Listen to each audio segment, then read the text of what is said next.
So guess who I just heard from? I just heard from my husband, who finally, after about 20 emails from me, I heard from him. I let him know, like in my last video, I talked about if a guy doesn't want to work things out with you and he continues to reject you, not take care of you, and you've tried everything you can, not in your own strength, but trust in God, say goodbye. And I already did this once to him, and I let him know this time that I have moved on and, you know, kind of see ya kind of thing.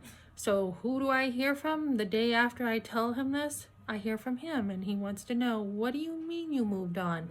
What do you mean this is a disgrace? I said, this is an absolute disgrace that you have wanted to divorce your wife over nothing, basically. Nothing. Even unbelievers know not to do this. You broke your oath. You lie constantly. You told me that you wanted to stay married. I was the one. You want to continue being married. He's been up and down. And then when I came to Colorado here, he's like, okay, you know, I remember this day. I remember it because I had a feeling I might not see him again. It was a weird feeling.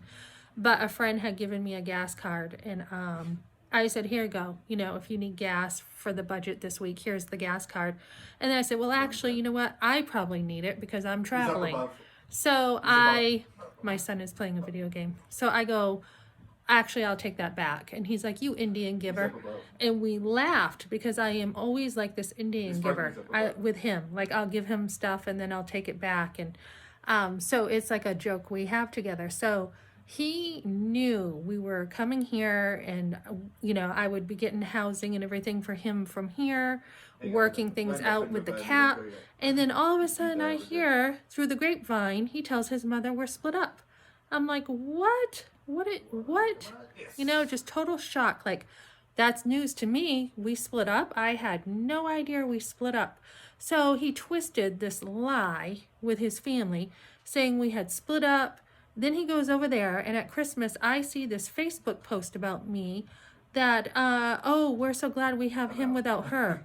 On and on, the interference with his family has been ridiculous. So I'm like, what is your problem, you know? And I had said to him, I had called him and to see how he's doing, and he's like, I'm sick of you. And I'm like, okay, give me your address for a divorce then, you know? So he has been like totally up and down with me. And I just, you know, so he just sent me an email and he's like, what do you mean? And I'm like, I mean what I said. I have moved on. You want this divorce. You don't talk to me. You don't send us money. I've moved on. You said you moved on before to me. I've moved on. So, yeah. So he doesn't like it. And he's like, you know, sorry, I don't send you enough money, but how much would be enough? So now that I put this wage garnishment in place, he now wants to take care of us after I have been left in rags with absolutely nothing as a wife. Nothing. And I'm like, and you know what? You don't know how to lead.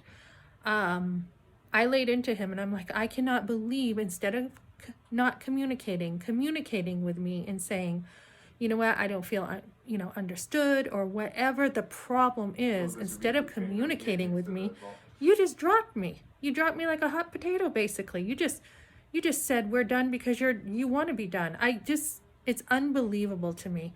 And so now, because I put the wage garnishment in, he wants to know how much I should pay him. $120 a week is nothing. That doesn't even cover rent. And it's my choice that I chose to have roommates. So, I mean, otherwise it'd be like $1,500 a month, you know, that I'm looking at just for rent. Never mind electricity, never mind food, never mind everything else that needs to be taken care of. So with only, what, $480 a month, this is what I'm living on. And fortunately, there's a lot of help here. But my landlord just called to say, you know, when is your mother, to one of my sons, when is your mother going to have the rent?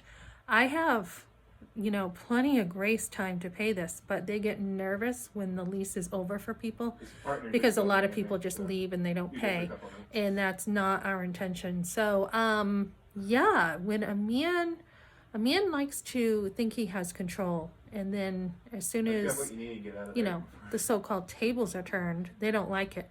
So say goodbye to a man who does not want you. Say goodbye. Why would you be with a man who doesn't want you? Doesn't make sense.